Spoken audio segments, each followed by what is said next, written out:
Hi everyone, I'm here in the Beep terminal in Marikina, and I'll just show you quickly. Actually, a lot of their vehicles are already out on the road, but they've still got a few here. And why am I showing you this? What's special about the Beep terminal? I'm sure you've seen these on the road. Well, here I have Yuri from one team, and he's probably one of the pioneers, or the pioneer of the modernization program before it's even a government thing. Is that right? Well, yeah, you can say that. Yeah. Because, I mean, one thing I want to say is a lot of people have concerns about, oh, these new vehicles are too expensive, no one's going to be able to afford it, the fare is going to go up to 20 pesos. Well, if you look behind Yuri here, you can see there's already a modernized Jeep, and look at this here, minimum fare 8 pesos. Not only that, but your drivers are already on salary, right? Right. Everybody's on the salary right now. And we shifted that from boundary to fixed salaries. So you have modern vehicles. For instance, this is a Euro 4 diesel engine, right? Yes. You have, he even has an aircon vehicle, which is you're testing out at the moment, right? An aircon jeepney.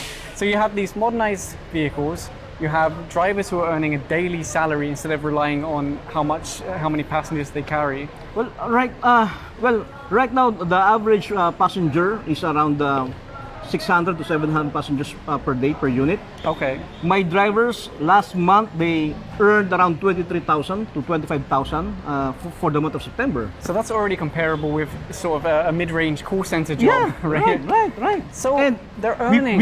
We were able to pay the amortization of the brand new vehicles, pay the drivers of decent wages at minimum fare of 8 pesos. And this isn't new. This isn't like the last few weeks, right? You've been doing this for years. We've been running our fleet since September 2014. September 2014. So that's already over 3 years, a little bit more than 3 years. So this is something that I want to show people at home, because a lot of people, I think, misinformed. Like the fare is going to go up to 20 pesos. There is no way the driver can afford to buy that unit. Now, one of the things with the modernization and with your own private scheme here is, it's not the drivers are owning it, right? It's more of a corporation. I mean, how would you explain it? Well, right now, the model that we're using is that we purchase the vehicles, we replace the vehicles of the existing operators, so that there won't be any social displacement. Right. We're trying to minimize displacement, and on the premise that the jeepney modernization is all about inclusive growth. Right.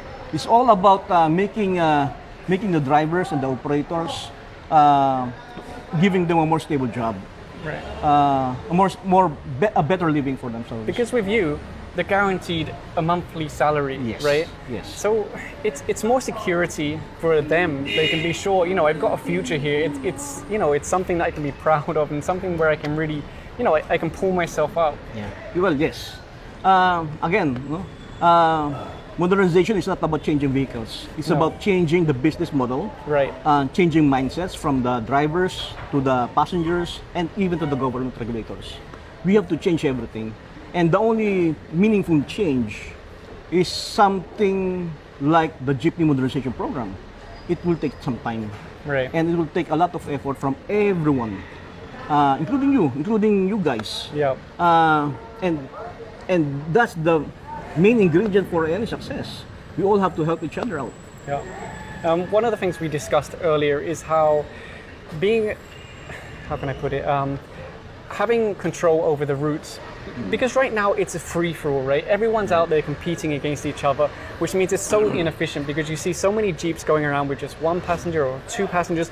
But with you can actually get, you know, you can try and organize it and make it more efficient. So instead of having, say, 50 Jeeps all going around with just 1 or 2 passengers, you want to try and have fewer Jeeps but better optimized, so you have more people per vehicle, right? Yes. As we have seen earlier today, in Philippines, Alabang, we operate around 15 electric jeepneys in Philippines, Alabang. And since we are the exclusive operator inside the Central Business District, yeah, we can pinpoint the loading and unloading areas along the route. Right. And because of that, we can actually implement the 5-minute to 10-minute intervals between vehicles. So it's really more like other countries where, yes, you may have to wait a few minutes, 5 minutes, 10 minutes for a vehicle, but it's going to reduce traffic because you've got less vehicles going around, starting, stopping. Right. So in the end, it may feel like, oh, I have to wait for a jeepney instead of immediately jumping on, but it's probably actually still going to be faster. Yeah, right, thanks to being organized. It's about being more efficient. Being more efficient. By being more efficient, then you will be able to afford to pay your drivers better salary. Yep. You can afford the amortization of a brand new vehicle, even if it's 1.6, 1.7, it doesn't matter. Right. Because when you're operating it under a fleet management, you share the risk. You spread the risk. You spread the amortization obligations. Right. And if you share that risk, then everything becomes easier. And when something goes good, everybody benefits. When something goes bad, that risk or that damage is shared between so many people that you don't feel it so much yourself, right? It's not so like, oh, this is really going to damage me. It's shared between so many people. Right, and that's what we call inclusive growth. Inclusive growth. Inclusive growth also means you have to share the responsibilities. Right. Not only sharing in the good times, but you also have to share the responsibilities. Right. And I mean, let's just take a quick look at one of your Jeeps, because I know a lot of people have seen these going around. I see you already have the side entry door instead of the back. Yes. Euro 4. It's also very wide, very tall. You have the Euro 4 engine. I mean, look at this. I just want to show this again. For people who are saying it's going to go up to 20 pesos or that it's impossible to, cover that kind of cost, that's not true, because you are literally doing it, right? And not only are you doing it, but you've been doing it for years. Yes, exactly. And actually, that's one of the things is that apart from people saying, oh, it's not possible, they're too expensive, no one can make any money, it's not going to work. I forgot what I was going to say now. It's like this.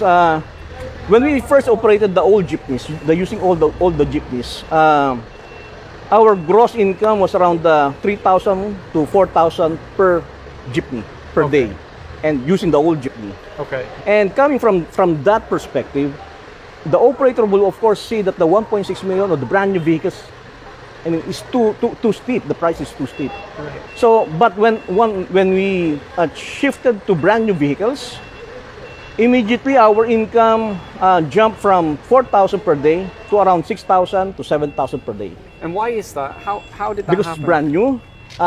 We run it more efficiently. Okay. And we run it on the fleet management system. We know exactly when to dispatch, where to dispatch, at what time. Right. That's the benefit, because right now there are so many Jeeps, especially during off-peak, that are just roaming around. They're just roaming around. 1 passenger, 2 passenger. They're still wasting consuming fuel. Exactly. And that's cost.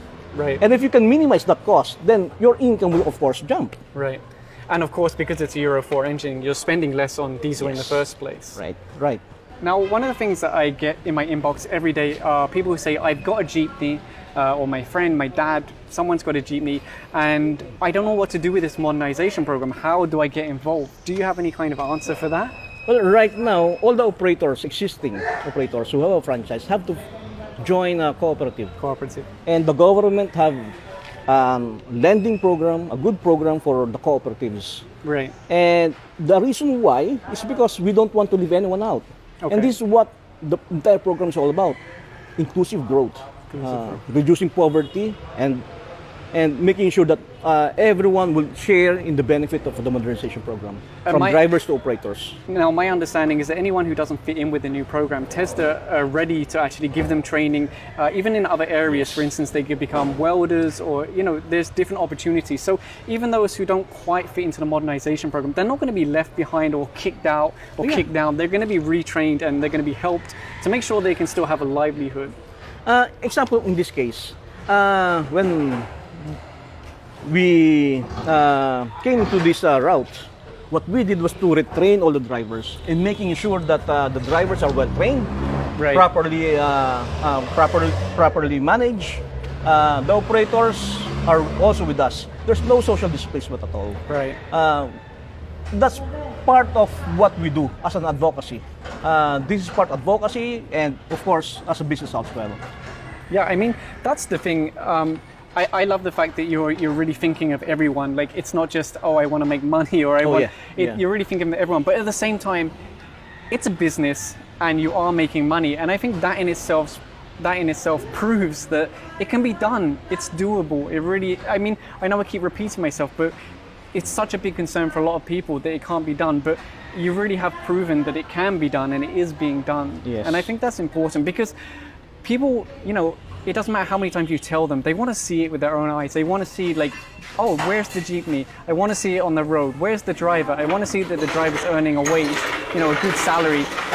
Are you able to say like roughly how much your drivers are earning? Well, last month, our drivers earned around 23,000 to 25,000. And that's good money for someone who haven't finished college. Yeah, it's very And good. we also cut down the number of working hours from 16 to 18 hours. Now they're down to around 10 hours. 10 hours. So it's a much better life It's a much for better them. working environment. Right. As we've talked with one of our drivers, he said that comparing it with his old ways, he prefers to drive the beep jeepneys. Right. And I'm guessing it's much easier as well because it's a modern jeepney. Yeah. The gears are going to be better, the Right. suspension's going to be better, Steering wheel. everything. So I'm pretty much sure that everyone is afraid. Right. Drivers are afraid, operators are also asking a lot of questions. Yeah. Let's just wait. Okay. Yeah. But we are here to help. It is one of our advocacy. From the time we established the electric jeepneys in Philippines, Alabang, in Makati, and now we're here developing a new business model for everyone to follow. And aside from these Euro 4 diesel jeepneys, you may have seen in my previous video the Philinvest electric jeepneys, and you've been involved in e-jeepneys for like how many years? Since 2007, something like that? Long time. A long time. A long time. So again, I mean, if anyone has any questions out there, this is the man to go to because you have Okay. so many years experience in e-jeepneys. You have years of experience in this modernized style of jeepney with the salaried drivers and the modern vehicles. I mean, if I could have 2 hours with you, I could probably fill it up with questions. So I appreciate your time today. Yeah. It's really useful information. Part of the modernization program is to inform everyone of the Right. benefit of this program. And I think that's one of the areas that needs a little bit of improvement is informing everyone so they really understand and you know they really benefit from the program. And I understand people are very afraid of this, but remember this one. Poverty is not brought by changes. Poverty is brought by the refusal to change. And if you keep that in mind, and knowing that there are people, groups, and the government as well here to help you, Yeah, we will make sure that everyone will be part of this program. very wise. Okay, thank you very much for Of course. answering questions. Okay, thank you. Thank you. If you enjoyed this video, please give a thumbs up and subscribe. Thanks for watching.